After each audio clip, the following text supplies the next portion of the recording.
Okay. We live now. We should be live. Let me rolling up right now. From your page here. All right, folks. We are, or we should be live right about now. It's still processing. There we go. We are in the building. All right. What's up, folks? Good evening, good evening, good evening, Facebook. We are back at you again. We tried to do this yesterday. And right at that time, we realized we had a meeting. Life of an entrepreneur, right? That's it. It's overscheduled. And we jumped off. We got on that powerful meeting. That was a powerful meeting by Mr. Christopher Terry yesterday. That was good Absolutely stuff. Powerful. It took a while, folks. That call was maxed out at 10,000. I think we broke Zoom for a minute. They were having trouble getting in. There was over almost 10,000 people on the call. Yeah, there was 10,000. We broke that thing, which is good. It's all good. Over 10,000. But Real Wealth Conversation. I see you should put the title Kiyasaki on steroids. I love it. Listen, let me tell them why I did that. First of all, everybody, you guys know me, Andre English. I'm privileged today.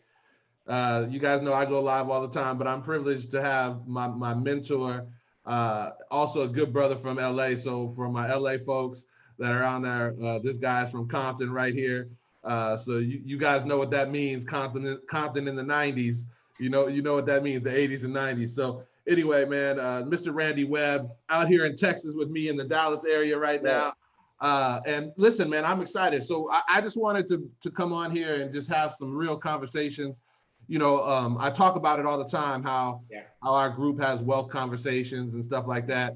And I don't think that they kind of understand kind of what that looks like. So I wanted to sort of bring them into our world, if you will, and talk sort of the stuff that we talk about. And, if you guys have been following me a lot lately in particular, you know that I'm always referring to him. Mr. Rany Webb goes live all the time, breaking down the Fed, breaking down. Look, check him out. Look, check him out. Hey, you get yours too. Breaking down,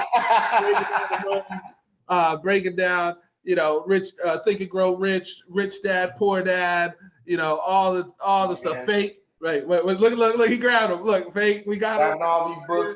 All these books here. You got the rich dad, poor dad. Anyway, the knowledge is in all. The knowledge is here. We got it. Right. I got retired young. All the way. Another surprise people of how we operate is thou shalt prosper. Okay, awesome. That's a huge one right there. Okay. Awesome. But I just read so many books, man. Yes. Self-education is a powerful thing. I just got because of you. I got the Road to Ruins, and I got the Case for Gold. I got those on audio though. I got Ruins by James Rickard. This is huge. You want to know what's happening right now? He talks about it in this book as well too. Okay. I got it on audio. And I'm gonna go old school with you guys. Right, we can go biblical with you guys. The Richest Man in Babylon. Okay. That book is great. We did that for the book of the month last year. If you ain't reading that. Man, that one's so simple because, there's a lot of things, a lot of nuggets in there, but I think the one nugget that comes out of that everybody should do, they might even know to do, but they never apply it, which is pay yourself 10% first, right?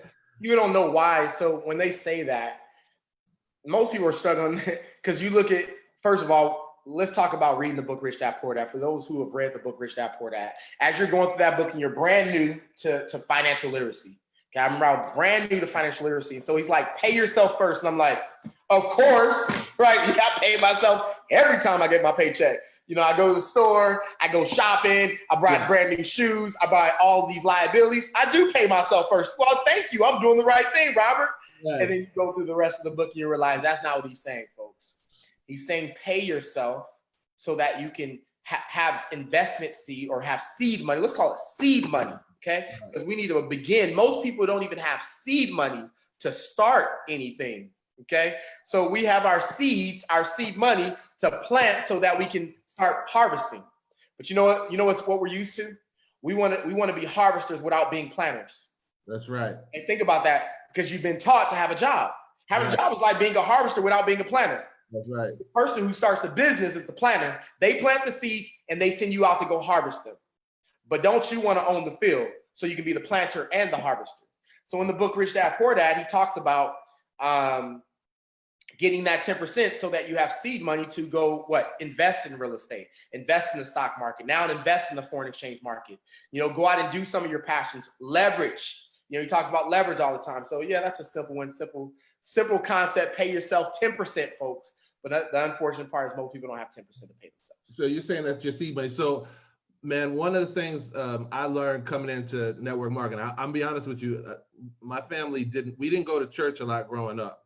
Yeah. Okay, that just we were faith-based, but we just didn't go to church. That's not what my mom did. Her reasoning was her reasoning, but basically my mom was a teenage runaway, and when she made it across country to California from Colorado, hitchhiking in the 60s, the first thing she did is that she wanted to go into a church, and thank God that she was there. So she went into a church. They were raised Catholic. She went into church, and she said that because of the way she looked, she was dirty, she had been hitchhiking, that there was a lot of judgment cast on her for walking into the church, especially during that time and whatever. And so that just put her off from going to church. So my mom didn't actually start going back to church until I was like 17, 18 years old.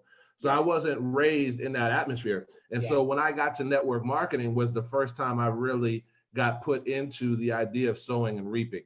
Right? Amway days.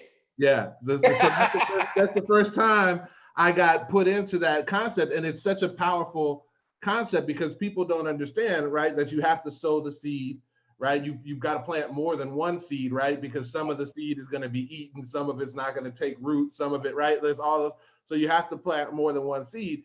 Yep. Then you have to tend to it, right? You have to tend to it before you can actually reap the harvest, right? And so it's a powerful concept. But the thing that also stuck out to me was that if you sow apples, you don't get oranges. Right? Yep. If you sow oranges, you don't get peaches. So you get the seed that you sow, right? Yep. So if you, as you talked about it, right? Yep. If you're sowing your 10% into liabilities, the law says that the only thing that you can reap in return is a liability lifestyle. Man, oh my right? God. Does that make sense? So much right there. So much right there. So, absolutely. So if you're not putting the 10% aside to sow into assets or some kind of benefit into your life, same thing. So I always hear all the time, like parents, like my mom, I've said this before on the entrepreneurship calls that we do, is that my mom was an entrepreneur. And the thing that stuck out to me as an entrepreneur was that my mom always had the time to be at the things that were important to me. Yeah. Right? So like, even though I was a latchkey kid, or I would go to her office and sometimes fall asleep on the floor, because she was working late, or, whatever it was, right? Yeah.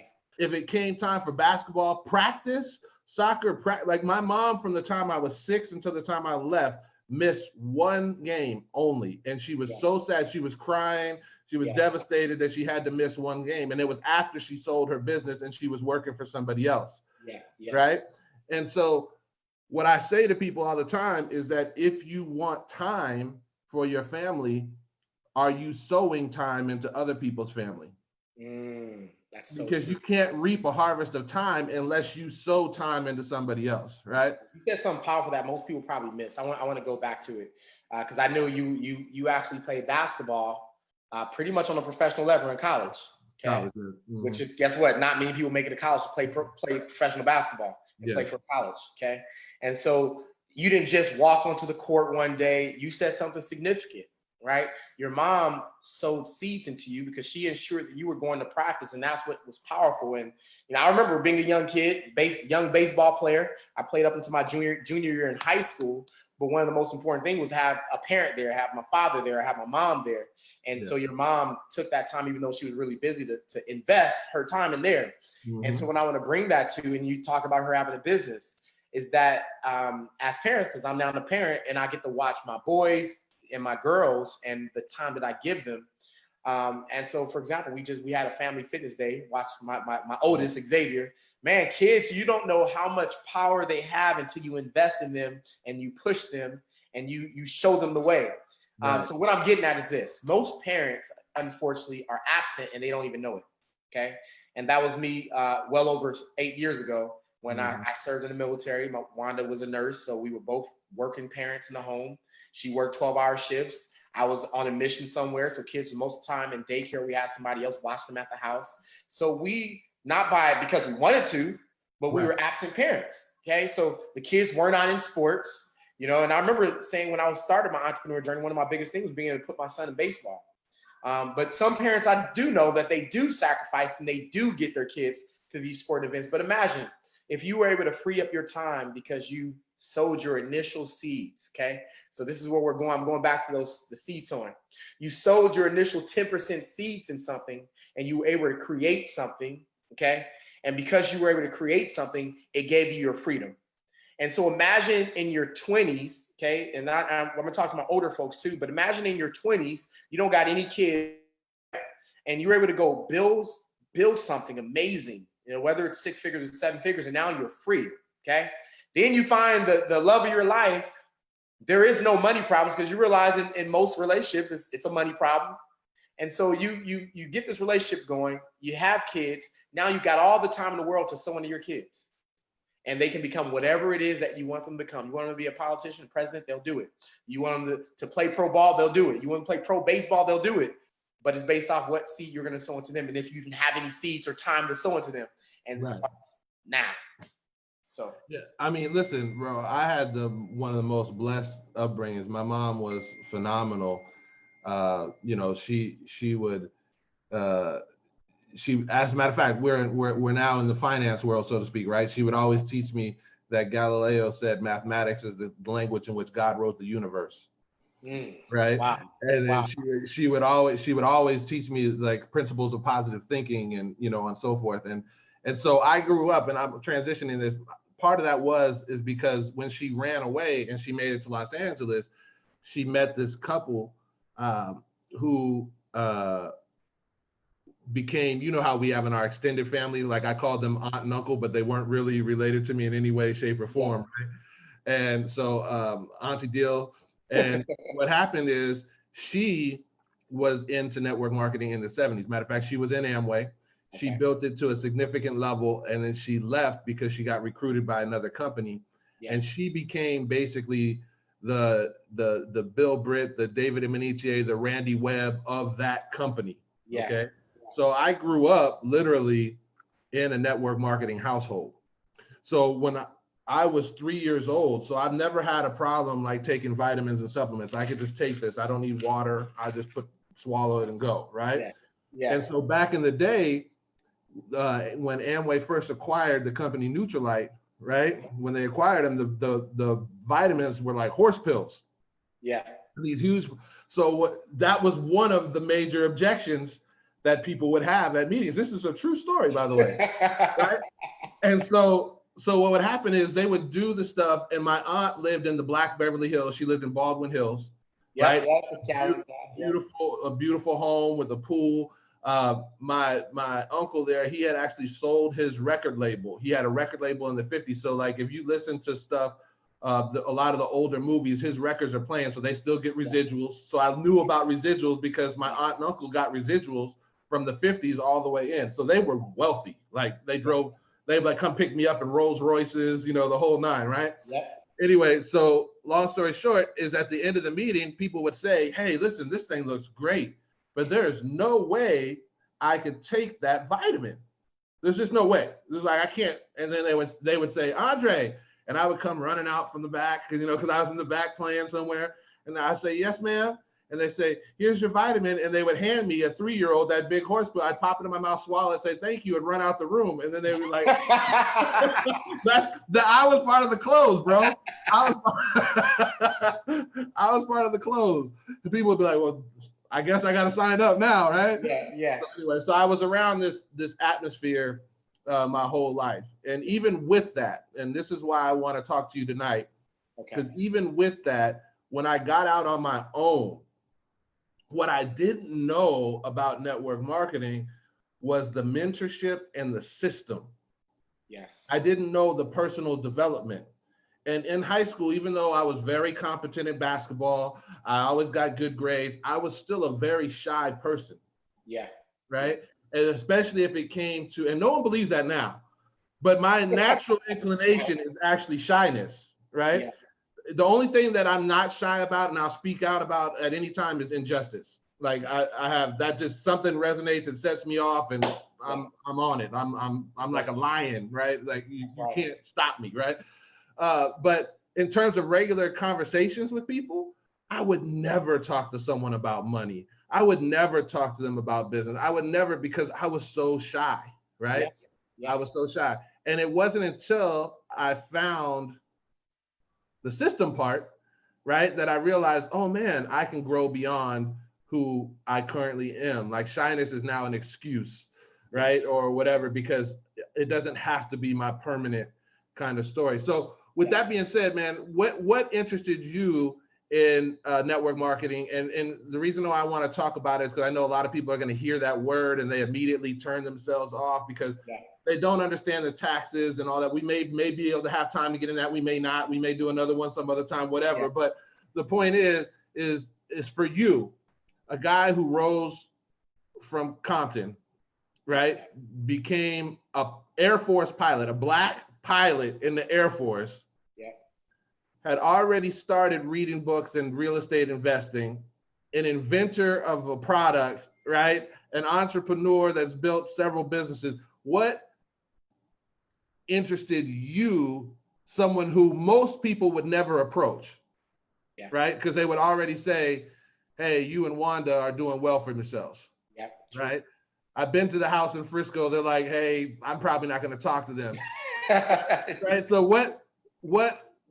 what interested you, and what are some of the benefits that you see? So here's what we'll also say. We're actually, when we started in the industry, most people have the perception that someone who is making a lot of money, in their view, a lot of money, right? If you're making six figures or something close to six figures, most likely you're working your butt off for it, first of all. And so me and my wife I was a pilot. She was a nurse. I think at that time I was a OE captain, OE, we call it a O3E. So I was prior enlisted. So I think my income yearly, and especially if I deployed, was between about 80,000, and then sometimes I would hit above the 100,000 mark myself. And then Wanda, she was a nurse, probably pushing 50, maybe 60,000 a year. So when we were working, we were in that $160,000 range. And then we had also some real estate investments. So I just talked to my wife last night. I said, thank you, baby, for not leaving me. Because I had us on an investor budget diet. Like, I was extreme. Folks, listen. When I read the book Rich Dad Poor Dad, I immediately went into action. Okay, I was 26 years old, 27 years old when I met Wanda, and based off that book, it was the first time ever that I had a look at myself in the mirror and say, Randy, you're behind. Okay, now when I say I'm behind, in retrospect to who? Okay. Right. I want you to understand that. Okay. Right. Some of us, we will base and say, I make 60,000 or 80,000 a year, and we're happy about it because you're above the average. If that was the number that I was ever looking at, it's always been well over six figures, and looking at that $1 million mark. I've always had those dreams, just like my mom had those dreams. So, reading the book Rich Dad Poor Dad, he highlighted network marketing. Okay. And it's so funny. I didn't even understand what network marketing was. And I know most people don't. I didn't understand what network marketing was. Okay. Right. But we knew real estate, okay, and business. So we started a couple ventures, me and my wife together, opened up some shops. So I knew what it was to make money on the side and start something. And then after reading Rich Dad Poor Dad, kind of glimpsed into network marketing, had a roommate who did Amway but didn't do it the right way. So I didn't even know it was Amway. And he was selling me on the energy drinks, and you just did it the wrong way. Had he did it the right way about the mentorship and the coaching and the leadership you get from it, I probably would have joined Amway when I was back 27 years old. I would hit network marketing then. But here's what I've learned over time. Me and my wife, we've invested in real estate. We still invested in real estate. Real estate has allowed us to live a good life as well. A lot of equity built up over the years of us doing it. But then when we first seen network marketing in 2013. And just like anything else, if you're a lawyer, doctor, whatever, okay, what I'm getting at here is network marketing is a career too. And so I understood that you could make as much money as you wanted if you were willing to put in the work and effort. And I've never been scared of work, and I'll give you my perspective, okay? So going into the military, African American, enlisted member. No one in my family had ever been a pilot before, ever flew. And you gotta understand that percentage. People like to talk to statistics. Okay. Right. Well, if this percentage did this, then most likely you're not gonna make it. Right. Based on who? Right. Every time I walk in the room, I believe I'm probably gonna be the better person in the room. If I get on the court, I'm the best person in the court. Why? Because that's just the personality that I got, unfortunately. Right. I won't say unfortunately. That personality has allowed me to drive. Okay. Right. But I just got off track what I was talking about here. So we got involved in the real estate game. Where was I going? I was going somewhere. Oh yeah, in Air Force. So yeah, Air Force, statistically wise, 1% of the Air Force are pilots. Okay, 1% of that African American pilots. Okay, so if I would have based my whole synopsis off that, I would never even went for it. The 1% of the 1%. 1% of 1%. Right. So long story short, I did it. Became a pilot. I always wanted to do something, and of course, I took that mindset and it converted into network marketing. So when I got introduced to my first company in 2013, I looked at their income disclosure statement and it said that you can make $1.7 million a year. Right. Okay? And that was where I looked. I didn't look in the middle. I didn't look at the beginning. I looked at what is my potential that I can do in this company? Right. Okay? And then I already read, then I started reading some more books. I ran the books like The Business of the 21st Century, some of Eric Worre's book. And I realized like network marketing is first of all a career, but here's where it got even better. We had already bought properties. I bought a real estate property in 2004, flipped it, made about $100,000 in that one. And then between Wanda, I saw y'all heard me apologize. I said, man, I was a captain in the Air Force, 03E, making good pay, and I had us move into a very small house starting off in our investment journey. And I said, we gotta talking about that 10%. I wasn't about forget 10%. I was probably putting away 50% of our income, if not more. Because I had a vision in mind. I was going to make $1 million. Okay. I was going to make 7 figures in my bank account. Right. And so with real estate, you got to have a lot of money and you got to be vested. So the only thing I knew was like, hey, we got all this money coming in. I don't want to have to pay a gang of taxes. We might as well go invest it. So I was trying to take at least $80,000, if not more, almost $100,000 of our money and put it away for investment purposes. Right. Okay? And we kind of did that. So before I got introduced to network marketing, we were already probably 7 properties in. Okay. Wait. Let's stop here. So y'all making somewhere around maybe 150, 160, and you put 100 into investment. So check the key is you also have to find a good wife. Okay, go ahead. You gotta find a good Wany Webb. You are a national treasure. Sacrifice with you, and they understand the dream and the end result. There you go. Okay. Because like you said, how we're living now. I just said last night, I said, hey, but you living good now. That's right. Got me a ride, but I'm like, hey, we took some hits early, man. There were times like, as a captain, like I had friends with the 4-bedroom, 5-bedroom house. But that was like they were spending 40%, 30% of their income on the mortgage. Right. And so I knew I'd already read Robert. I was vested. I already understood Robert Kiyasaki, so I wasn't gonna do it. Right. So I know my wife at that time, she probably did not like me, but she loved me. She didn't like me, but she loved me. Yes. But we sacrificed then, and I'll tell you what that did for our network marketing journey. Because the reason I want to hit on this because so many people hit me up now, and they're like, Randy, I want to invest in real estate, and I want to tell you the blueprint. You can, and you should, but you need a cash cow because real estate is not going to make you rich overnight or in a couple years. Okay, it may allow you to replace your income or give you a couple extra $100 per month, but it's also going to come with a price too. Okay, so why network marketing? We were already about 7 properties in before I got introduced to my first network marketing company. So I knew what it meant to create residual income. And at that time, we got lucky. We had some good properties. I had a property that was producing about 2,000 residuals from one property. It was a 4-plex, but it was a 4-plex, so I got 500 per unit. Okay, yeah. Lucky. And so I had several properties. We had got another 4-plex that was producing some residual income, but I understood how much money I had to put up. I had to put up a gang. I had to go empty out that savings that I was saving up. I had to go empty it out and give it to the bank. Okay. And then we had to go build it back up. So when we got involved with network marketing, I seen the income disclosure and I'm like, so people are making $1.7 million and you mean to tell me I only got to sign up for a couple $100? Yeah. And then it's sweat equity from there. So we were successful in our first company. We hit the very top rank in our first company in about 2.5 years. the first year in that company, we had produced an income of 33,000. Not much, right? Mind you, we're making 160, but that's a big deal. So we're making about 160 together, working different. Okay, I understand it's different. There were some tax things we had to do, and we get involved in network marketing. Our very first year in, we produced an income of $33,000, which is powerful. So I produced an income. So what was that initial payment? Was it 500, under 500, under 1,000? What was your 500, like 365 or something like that? That gave you an ROI of $33,000. And what was the monthly? What was your monthly on that? I think it back then was like $50 or something like that. But did you get yours waived pretty quickly? I would imagine. Absolutely waived. So that one allowed your fees to be waived. So basically, it was your initial, and then no more payments after that, and it resulted 33,000. Absolutely. And man, that's powerful. It's sweat equity, right? Just hard work. It's hard work. So let's talk about. I just did a thing. You guys see me make the post. Let me just talk about that post. All right. Real estate versus network marketing. And we can do this with anything. Real estate versus network marketing. Now understand, real estate is the number one thing. So let's not get that wrong. Right. But I want for my brand new folks out there who say, I want to do real estate. People hit me up all the time. I want to do real estate. I want to do real estate. First of all, you need money. Okay. Right. Period. You need 10% down on whatever property you're looking at. So that's what you mean by cash cow, right?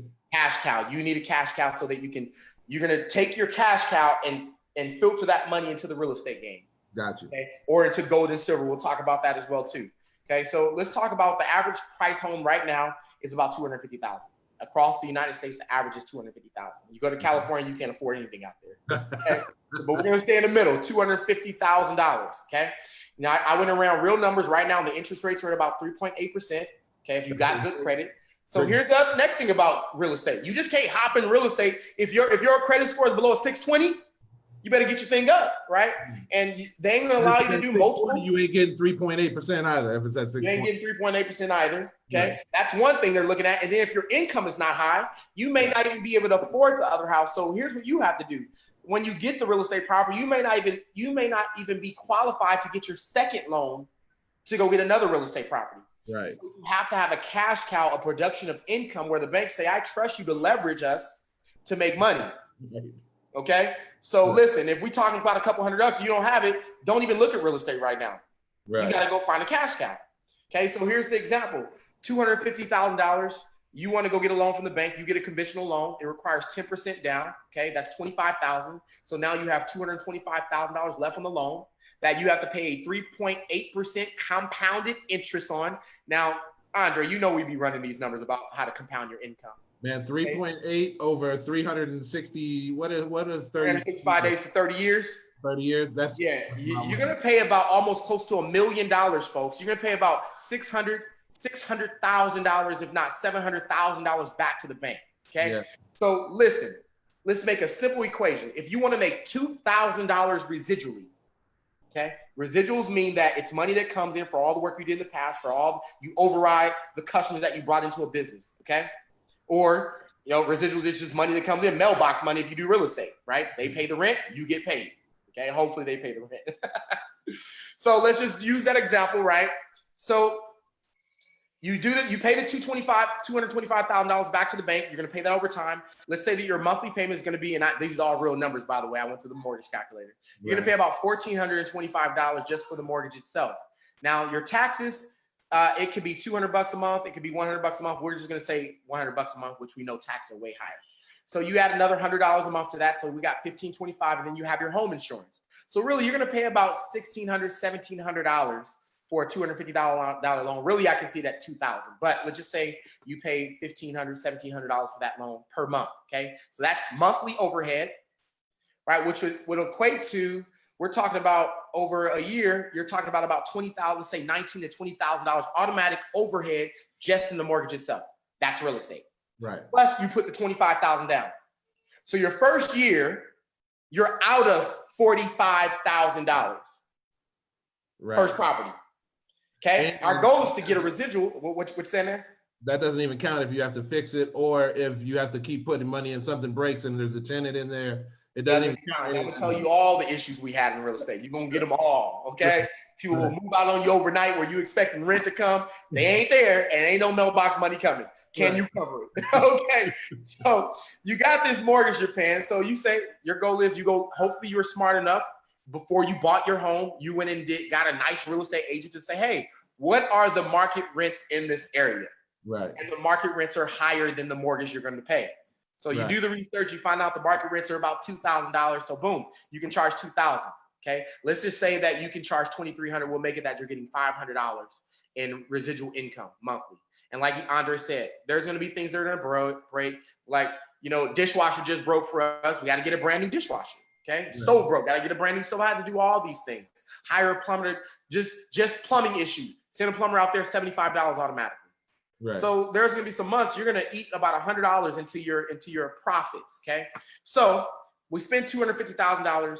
Our mortgage is $1,700. We charge $2,300 in rent. So we're getting about $500 in residuals. So at the end of the year, that's $6,000 total. Okay. That we got only $500 a month in residual. I had to leverage $250. So what will it take for me to make $2,000 a month residually? Well, I need to go do it again. So I need to do what I did 4 times. So we have to leverage about $900,000 from the bank. Okay. So first of all, what do you need? You got to have good credit. You got to have capital. You got to have $100,000 because at least you're going to pay 10% on those homes. Okay. So we get our $900,000. We pay the $100,000 that we've been saving up, our seed money. Okay. Right. And now we're finally making $2,000 residual per month. That's $24,000 per year. We got to pay the banks back almost $1 million. 3.8% interest. So over that time, whose asset really is it? Now we're sharing it because we understand we didn't have the money. So real estate is awesome because you're going to be able to write off all this stuff. What I'm trying to tell you right now, it's not the thing that's going to get you rich immediately unless you have a lot of money. Most people that are investing in real estate, they're developing units or they're developing a subdivision, big time things, okay? And they're building up the equity because they don't need the money right there. They already got a big nest egg put away they can use from other places. This is just more money coming in, tax breaks, depreciation, okay? And so much other things you can write off when it comes to real estate. But my point is real estate is not going to get you rich like you think it is. You just can't produce a $5,000 a month residual, a $10,000 a month residual without it being a portfolio of 25 million, okay? So basically, okay, you can see that what we looked at is $1 million produces $2,000. Now, here's what happened to me in network marketing why we went so fast, why I was so hyped up about it, because I seen it. When they said you can make 1.7 million, I said, you telling me I only got to put a couple $100 down and I got to just tell some people about it. And if they like the product, they get involved and I get paid. Yeah, I'm in. And so we went so fast in our first company, 35,000 customers in, okay? And you know, we got smart over time. Say that again. So you built a subscription-based model. 35,000 customers. 35,000 customers. Now, most people with their subscription, they mad because, you know, Netflix went from $9.99 to $12.99 or something like that, right? Yeah. What was the cost of your subscription? Then it was $50. Cost subscription now $174. Right. So you're building a huge subscription model, and the only way that works in people's mind is that there's also value coming, right? So it's important of what you chose to partner with, probably, because you have to believe in what you're offering people, because no one wants you to be a charlatan. And I think that's why a lot of people are scared, Randy, about sharing stuff, is because no one really built them up the ladder of belief, or, and you talk a lot about this on the morning mentorship calls, is that their self-image was so low that they can't believe that what they're seeing is what they're seeing. Yeah. Right? And so they still need outside confirmation.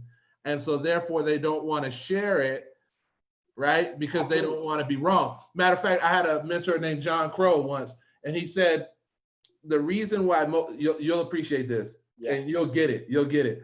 The reason why most people fail at network marketing is because, ready? Yeah. Because network marketing, when you actually go out and try to build it, it will cut you open and it'll expose you to you. That's good. That's true. You find out that's true. So because you have this image, right? Like for myself, right? And I got this one of my guys from LA, Michael Quinn. He's like the curator of LA hoops, in terms of from our generation, right? Like he knows every single player, not just LA hoops, but football, and all of them are on his Facebook page. They all talk, right? And it's so funny because in my mind, I'm watching these conversations, and every single one of them thinks they're Charles O'Bannon. Every single one of them thinks that they're, Paul Pierce. Every single one of them in my mind too, right? But the reality is, I wasn't. But it took me a while to come to that, and by learning how to be able to say, okay, let me open myself up and deal with some of this stuff. And that's the part that scares people, because when they see them, they think of themselves as a high performer or a red or, something like that. And then they get out there and then they're like, yeah, I'm gonna go out here and I'm gonna build this thing, I'm gonna tear it up, but they can't get off the couch. Right? Or the first person who tells them no, they're like, ooh, that's stung. And so they flip it back up and expose into them, and they protect themselves. It's like a defense mechanism, and they say this network marketing thing doesn't work. Not, I got to get better in order to make it work. They don't know how to do that, right? They say, I got to get better. They said the thing don't work, right? Right, the thing don't work. You know what's funny, Matt? I like that you brought that. I like that you brought this up. Now being in the industry, 7.5 years, I got to hear it all, right? You get and you'll feel good. You get ready to get started. You're like, man, I just brought this stud on. This could be female guy. Man, they're so sharp. They're this, and you're putting all your hope in this person because they just told you their aspirations, their dreams. I'm gonna crush it. I'm gonna do this. I'm gonna top the company. I'm gonna make millions of dollars and in their alpha ways. Okay, and you're right. This business model exposes you for who you are, who you really are. Okay, if you're a person to really be relentless or you really build empires, this business exposes you. And I'll tell you, I've had good friends, right? We competed our whole life, got involved in this industry in it. I watch it break them down. Because you find out that you aren't as good as you really think you are, but that's okay, because that's the goal. You get better. That's where this book right here, okay? You want to become an outlier. Where did that book go? Malcolm Gladwell? Yep, Malcolm Gladwell. This book is powerful right here, okay? You want your kids, yourself, you want to become proficient in anything that you do. Okay, Outliers just talks about how to become an outlier. An outlier is someone who's, when they touch something, they're going to do it. They're going to make it happen. They're your athletes. They're the people who made it. They're the presidents, whatever. Okay, how did they do it? They worked on their craft over and over and over and over again to the point they put in well over 10,000 hours. Okay, so network marketing is no different.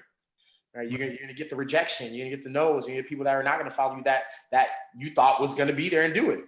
Okay. And so this will determine your character and then who you need to become. And so our first company allowed me to find out who I needed to become. Now I did have some quick success, but then there was times I didn't want to speak in front of the room. I wasn't a speaker, and I won't say I was shy. I wasn't shy. I wasn't confident about what I was doing when it came to network marketing. Right. So, and then my wife, she was like, she never did network marketing, but she was a natural speaker. Web definitely has so that term. I had to elevate, first of all, okay? And I knew it. And so I would read the books for the knowledge, because when you understand the colors or the different personality types, I have, back in our previous, we used to call it red, green. I'm very analytical, okay? Right. I'm very driven. I want to win, regardless, by any means necessary. Competitive. And I want to be the best when I do it. Right. So I knew I needed to elevate my game in a lot of different areas. So instead of falling back, I went into the books. I started personal developing.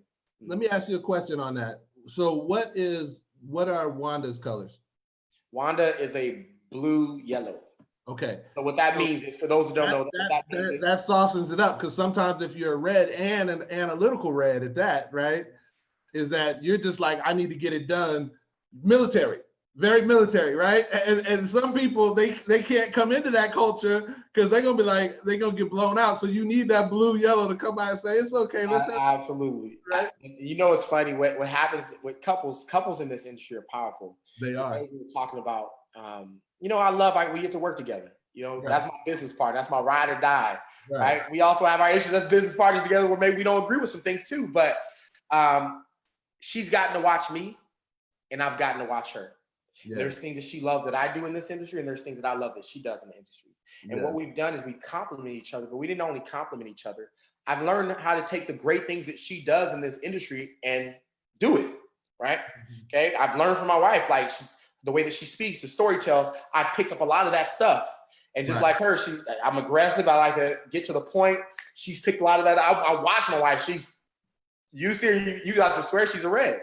Right. Okay. But that's not it. No, she's just a professional. Yes. And we've learned how to basically form ourselves to be what we're supposed to be to elevate in this field. Right. Okay? So a couple years back, you guys were in a situation. Real quick though, actually, I have to touch on this while I have you on this call, and then I'll get to this real. And I know you don't have much more time, so but let me get to this. First of all, is it true? Is it true that you, a kid from Compton in the military, making good money, got yourself a nice SUV with the spinners or rims or whatever it is, you got the bug that said, I want to be a pilot. Now, in your early 20s, when you can go out to the club and you can floss that new car, that new whip, you can lean back, LA style, the whole nine. Is it true that you sold the car to buy like a single prop plane or whatever they're called? Like, is that true? Because they wouldn't let you be a pilot at first, but you were so determined that you were like, I'm gonna just teach myself how to fly, and that you put yourself through civilian flight school. Is this a true story? It's a true story. So let me tell you, and you heard this on the mentorship call. When you want something bad, you will obsess about it, and your actions will be in congruency with what you say that you want. Okay. So anytime I'm talking to someone, this is what I always look at: are their actions in congruency with what they say they want? I want to be $1 million earner. Why are you doing $1 million earner things? But Right. when I was in my early 20s. This is what 22. I want you guys to imagine this. Okay, and let me just walk you down what my life looked like. Okay, and why I made these decisions. Young kid, Compton, California, walked into bad credit, okay? So I never had credit, never had a brand new car, right? Never could afford to get a brand new car, didn't have the money to get a brand new car, never seen somebody in my family have a brand new car, like right then and there, okay? So when I joined the military, this was a whole nother environment shift for me. So I got to see people that were my age, kids that did come maybe from parents that had money or came from a family that had money. They had nice cars or they had the good credit. And I got to watch other airmen that I were with. They go to the car lot because that's what airmen do. You'll get your brand new car, right? It's set. That wasn't my story. Okay. So I had to work my butt off and get the money right and get my credit right and do the right thing. So when that time finally came, my credit was right. My money was right. I went and got the car of my dreams. Okay, I got y'all remember when Navigators was the stuff back then? Bro. I went and got a Navigator. This is when 24-inch rims was coming. What color was it? Upgrade to 24s. What color was it?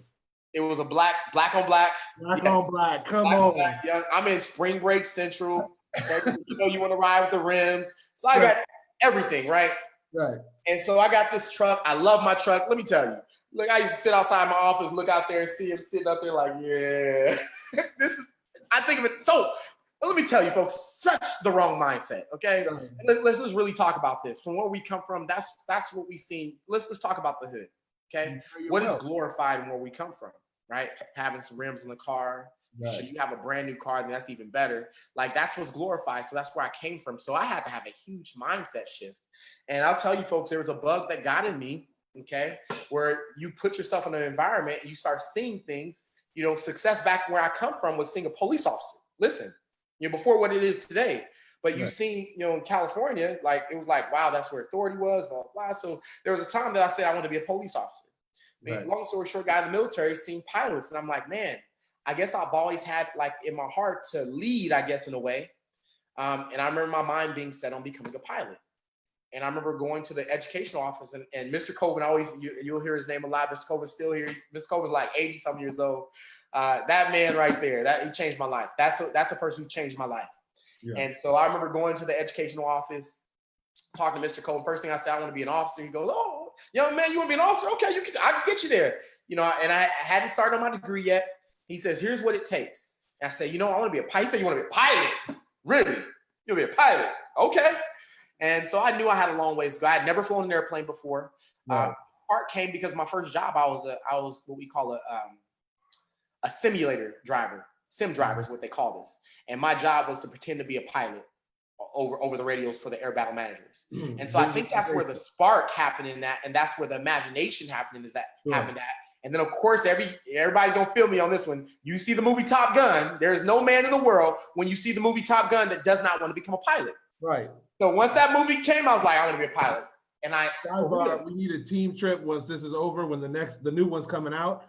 Oh man, we going, yeah, we're going to see Top Gun, the new one. So man, it's in me. Like, it's in me. I want to be a pilot. Like, I set my mind to it. And it got so raw, folks. Listen, I knew that I was behind in the curve. There were people that were my age that already knew how to fly. Their father was pilots. Their grandfather was pilots. Their great grandfather was a World War II, World War I pilot. That's what they were going to become, right? They had already exhibited the outliers concept. 10,000 hours. They had seen it their whole life. Not me, young Compton, California kid, just clues, just blurting out stuff. I want to be a pilot. Who said you qualified to be a pilot, young man? Right. I did. And here's what I did. I took some action. See, that truck I had, it was a liability at that time. I didn't know what I was doing. I just knew I wanted to be a pilot. They said, well, you got to have your private pilot's license. And I look at it this way. Now, I've always been a numbers guy. Okay, listen. They said it's going to be, to get your private pilot's license, it's going to be about $4,000, maybe even $8,000, depending on how many hours you need. And then I started thinking, like, they're like, so you got to pay for the airplane. A wet airplane, we call it wet. Wet means you got gas in it. Okay, right. Costs about $100 to fill up that plane. Or back then it was like $75 to fill up the tanks to go fly for an hour.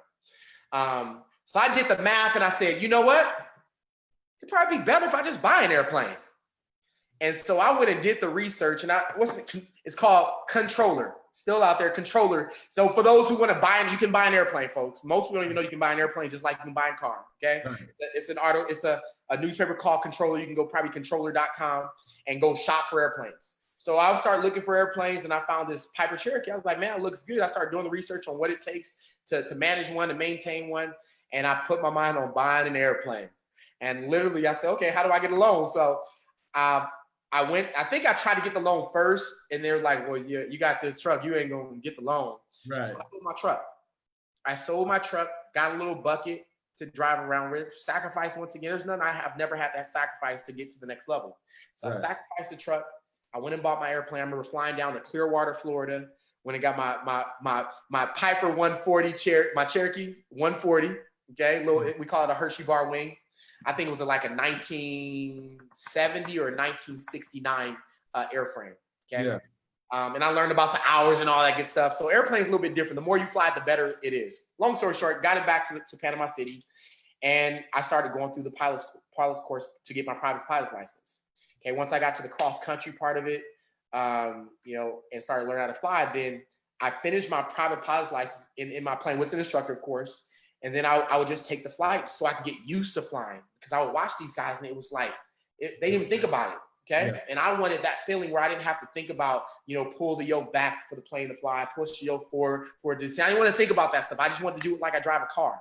Right. So I would go out every weekend and go fly my airplane over the beach and fly it, do different pattern stalls and all. I would practice every single time this book wasn't even out yet, but I didn't realize that I was putting in my hours. Okay. Right. When I got to pilot training, I was ready. Long story short, the universe, God made it happen. I became a pilot. That's awesome, life is great. So moral of the story is, it ain't fly to have a navigator. It's fly to have a fly car, right? A plane, like something you can actually fly. That's the real definition of fly, right? You got, because that's dope. That's dope. Imagine if you could land to pick up Wanda for that first date and put her in a plane and take her. Come on, bro. Better than the navigator. I ain't gonna lie to you. It's so funny. Now I'm like scared to fly. I'm not scared to fly. Right. I've been flying, became a job. I've been flying for well over 15 years, and I've done crazy things in the C-130. Yeah. You get so much. I was just telling my wife this. You get so much confidence in an airplane that you feel you can do anything. Yeah. And you don't want to be humbled by Mother Nature when it comes to aviation. Okay? No, you don't. Now, unfortunately, rest in peace, some of my brothers who, flying. I started realizing flying is a risky business. Flying is a dangerous business. Yeah. So I told my wife, I don't know if I want to even hop in an airplane again. I'm gonna leave that to the professional. I don't even want to think about it. You already done that. Done that. It's off the bucket list. It's off the bucket list. Yeah. All right. So listen, last thing. I don't want to hold you too much longer. Last thing. So listen, because I know there's another meeting coming up as well, and I want to be able to plug people into that. When you were with one company, you and Wanda decided for various reasons that it was time to transition. I've heard some of the story before, and I'm familiar with. I know that you felt sort of ethically that it was the right thing to do, basically. and then you transitioned and you found another company. And it's what we're working on now. That's a project that we work on together. So full disclosure for everybody watching, right?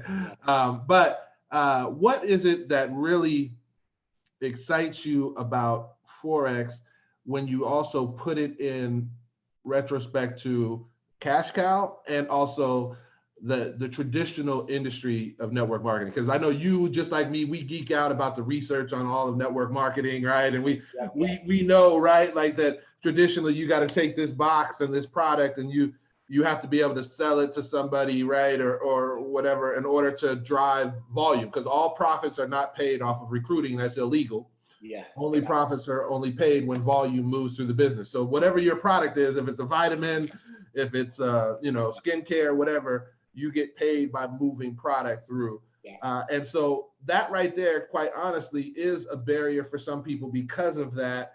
Yeah. They're unwilling to cut themselves open. Yeah. Right. And so what gets you excited about what we're doing now, in terms of the trading space, your background, and also some of the other stuff? I'll let you go ahead.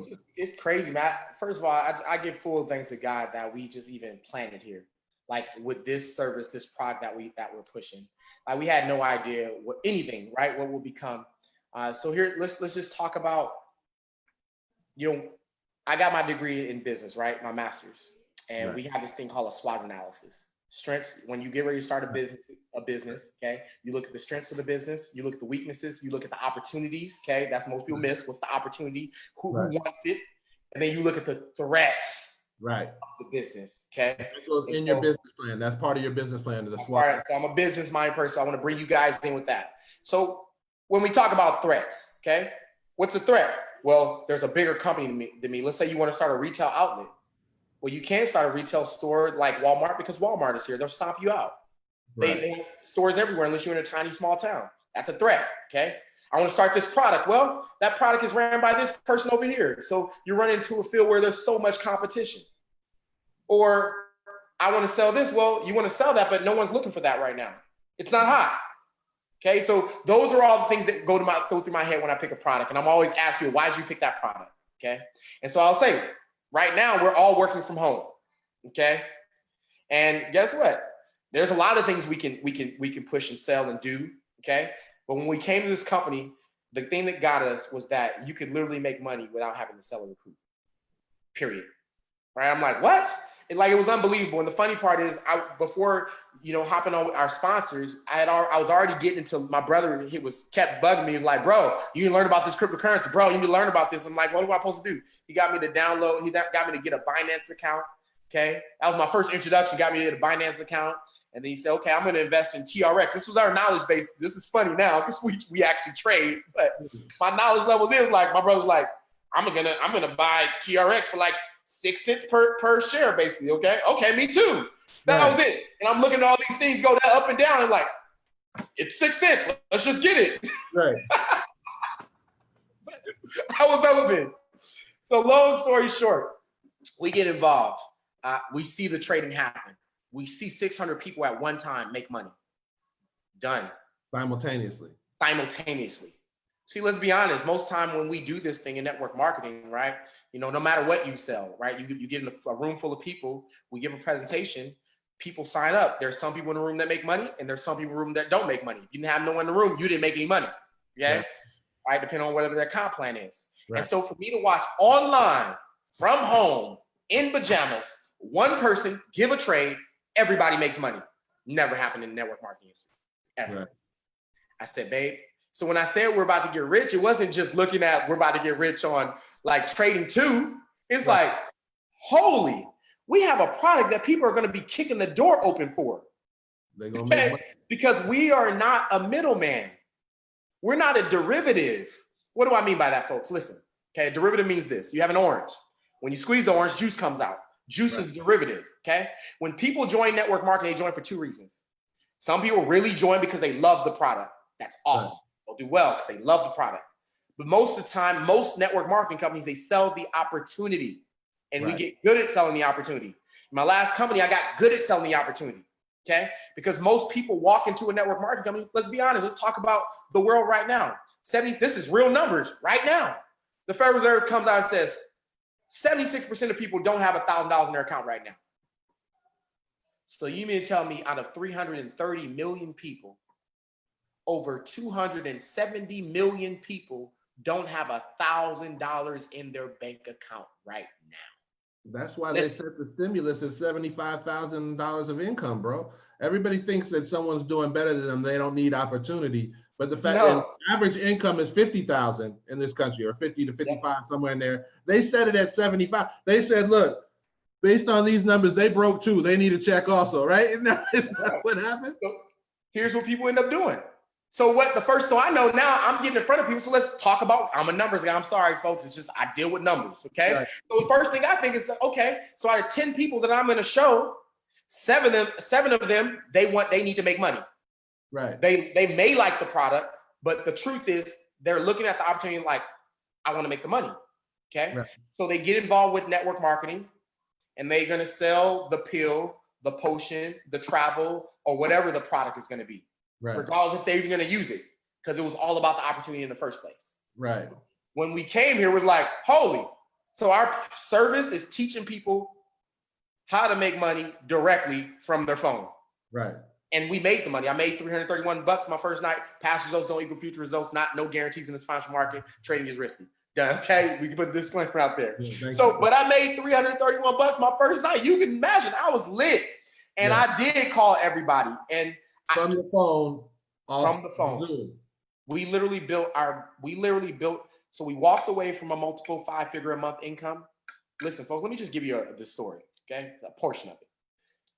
Overnight, we lost $20,000 a month in residual income. Hello. Because that's just how it goes sometimes. All right. They were able to take $20,000 a month directly from us. Done. You're not making there is no check coming on the 15th next month. Right. Okay. So we got to figure out how to make money very fast. So of course we got involved with trading. I said, I'm going to trade. And so I had funded that account with $1,000, made $300, made $5,000 that week. Yes, I was lit. Okay. Risky deal, past results don't equal future results. Understand that. But I learned how to trade in that time, and I was taking and copy and paste type stuff. So boom, we're doing that. And plus we're natural network marketers. So we're getting on these from home. Never before. I used to be in living rooms all the time. Yeah. So the next 60 days of us being a part of this business, we did it from home. I'm in front of a Zoom like this, and we're literally piling the thing up with 50 to 100 people looking at the opportunity. Right. And we hit the first month, I'll tell you, and I am, because the way that we build, it wasn't the right way starting off, but I was able to create an income of $25,000 our very first month in, talking about survival. So this is where I talk about your ceiling. What's your ceiling? What's your floor? Most of you have a floor and it's just lower. You know, I was in a conversation with some family, and they were laughing about making $20,000 a month and making $40,000 a month. And I was like, $20,000 a month is my floor.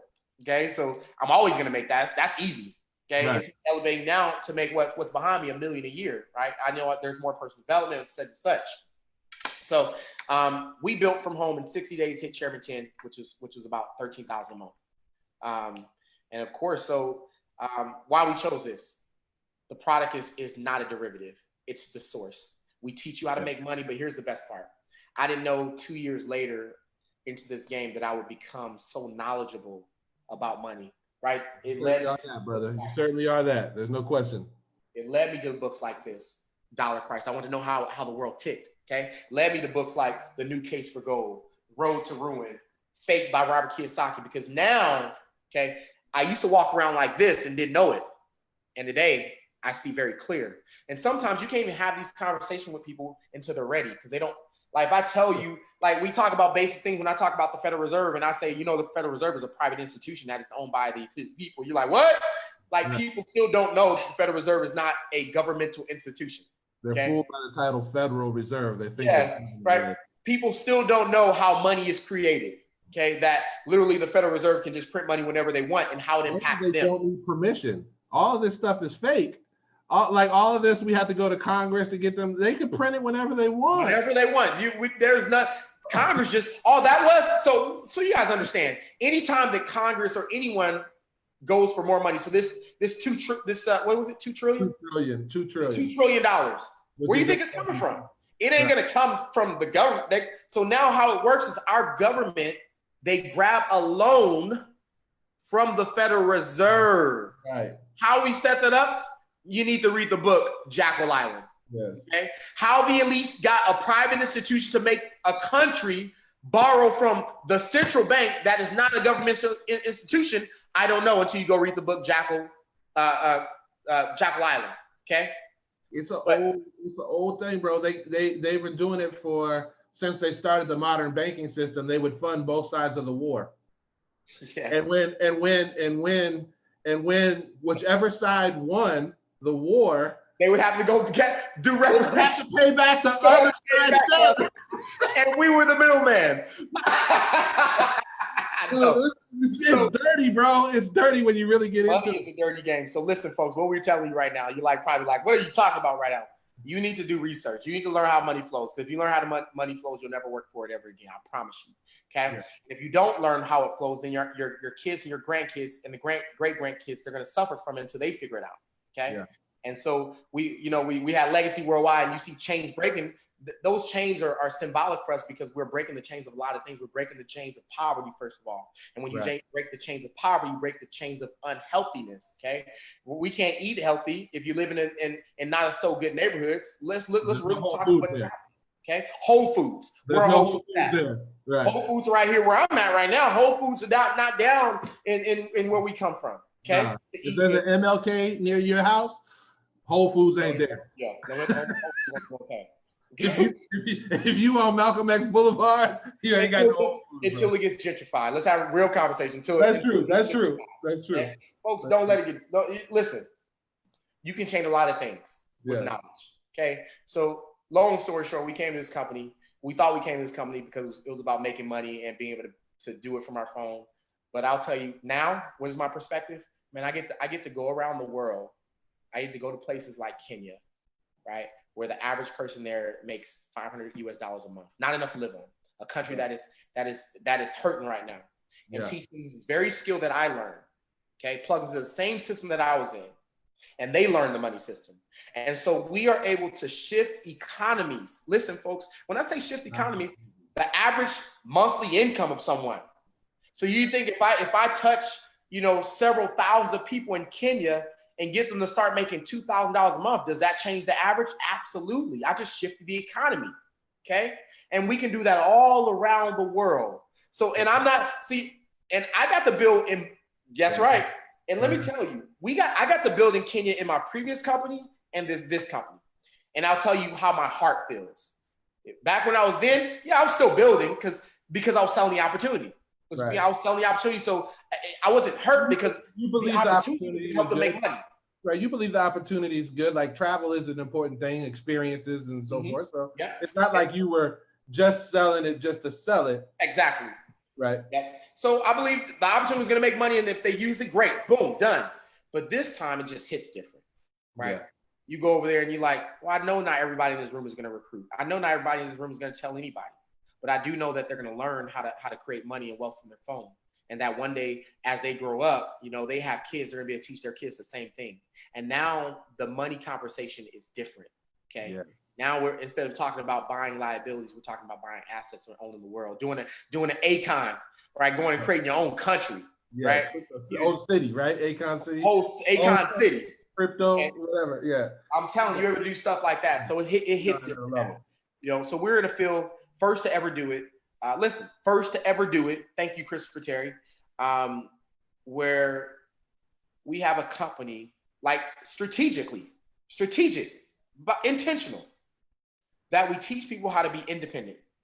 Yeah. Outside of not dependent on network marketing either. That's independent correct. Individuals learning how to make money from their phone with a skill that we teach them. And then we got something else coming down the pipe. Once again, don't have to sell, don't have to recruit it. That's We're going to teach you how to make money off of something that's powerful like social media. You know what I love? What I saw too is that most companies right now, they have it so twisted in our network marketing space, right? Yeah. And this is how they have it twisted. If I sell nutrition products, and by the way, network marketing companies have some of the best nutrition products on earth. So there's nothing wrong with selling nutrition products. People need nutrition, right? But what happens is they see their competition as another nutrition company. Yeah. And I think it's because for so long that was the case. Who has the best product? Who can deliver all this type? What new ingredient have you found, and what are the health benefits? Like they put all that together. Yeah. And what happens is, I think the industry on the product side has stayed stagnant because they don't realize that their competition is not another network marketing company, it's Amazon. Yeah. Right? It's Amazon. And so wow, you just they don't understand it. They're playing the game. So people are buying all these knockoff stuff or going directly to the source on Amazon, and it's undercutting because not only is their product usually expensive, deservedly so because of the research, the quality of the ingredients, etc., that's gone into formulating the product, but there's also a comp plan built into the margins so that they have to use to sell. So that adds a little extra. So people now just say, I want elderberry, I can just go get it from Amazon, direct from the stores. And so they're missing out on that. So when you say that we're our own entity, we are Amazon proof right now because we're in another. I don't think Amazon's gonna be able to get some Forex educators. Right. And maybe one day they do, but at least right now, right, we have a platform that's insulated. We're the biggest. We provide the most value. We have the most. Well, I don't want to. Again, in my opinion, we have the most people winning. Right, like every average day people. I would say per capita, we have the most people winning financially. Right, and they know, and most of them are not builders. Of the business part. First time. And that's also what I saw, bro, is that when you see that first time you enter that trade and it goes blue, and I'll never forget it because it was your wife who articulated it in such a profound way when she said, through Forex, I'm going to get back everything they took from our ancestors. Man. When she said that, that summed up what my whole life story has been about, because I've always been about empowering the community. And most people from my field, they focus on political and social empowerment. And they left out the economic. But in a country, in a world based on free market capitalism, if you don't have financial freedom, you will never be free, no matter what, right? And so how do I go to that mom, that single mom on the block? She's not coming to meetings, right? She's not coming to political education class. I know, because I've been away giving free clothes and doing free political education classes on the streets of Harlem. I've been talking to gangbangers in the hood and saying, hey, listen, why don't you come do this? Why don't you stop banging? Why don't you stop doing this? And they said, listen, I don't want to work for $15 an hour or $12 an hour, or, something like that, right? Like they understand they're so much smarter than people give them credit for, right? And I never had an answer until I found network marketing. But even within network marketing, as I was involved in it, I realized not everybody can win. That's right. That's the truth. But what makes me excited about this is anybody can trade. Yes. Anybody can copy and paste. Even here's the kicker. Even if you don't want to master the skill of trading, our company provides a copy, paste, and profit system. Right? Right? Like you see what I'm saying? So we did that for the first, I'll say definitely for the first 12 months of this business. And so to me, that part right there was amazing, is that now, and so I think on my Zooms and my Facebook Lives, people sometimes they're interpreting like I'm doing this with the intent to actually recruit, right? And my intent is literally to inform, because it's like, yo, this sums up my whole life. Like I've been fighting for freedom my entire adult life, and I've never found a better way where anybody in the world can take $20 a smartphone and an internet connection, and over the course of a year through compound interest, they can literally change their financial history, their destiny, their legacy. And so like I'm just passionate about sharing it. Like, right? You understand? For real, let them see the first trade. I already know, like, if you just let someone see the first trade, it's like, and I just had someone hit me up and say, you can make money like this? Yes. It's been around for decades. And they're so scared, man. They're so scared because maybe they've been involved in things before, or they you know what people do? You ever notice this? that people judge the message by the messenger, and they forget to look at the message. That's right. And there's so many wealthy people that I know, or successful people, that they never judge the messenger. Even if the messenger looks sharp, they judge the message. They're looking at the pure opportunity and what it really is. Right? Because they don't want to get faked out. You know how the market will fake you out? They don't want to get faked out by what the message is wrapped in.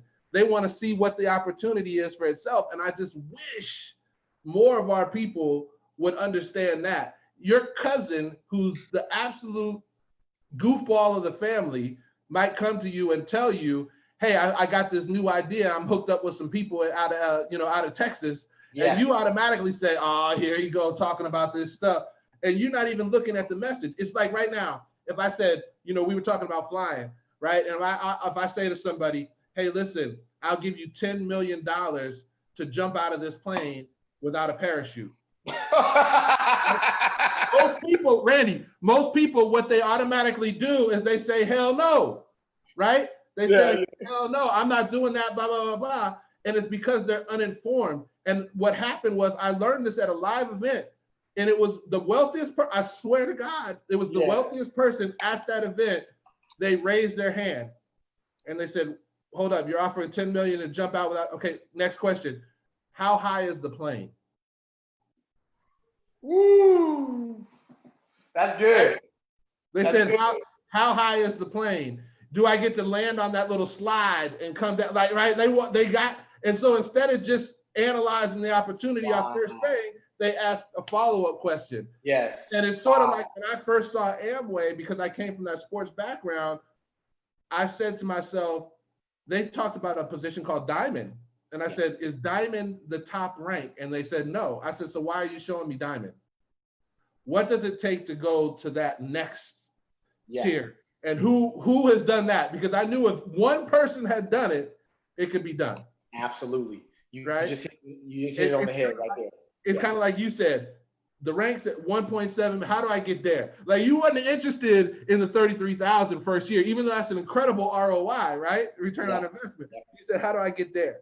Right? And I love the fact that we can help people do that same type of stuff. And maybe their goal isn't $1 million. Maybe right now, $10,000 a month means they can quit the second job and they can be home and present for their children. Absolutely.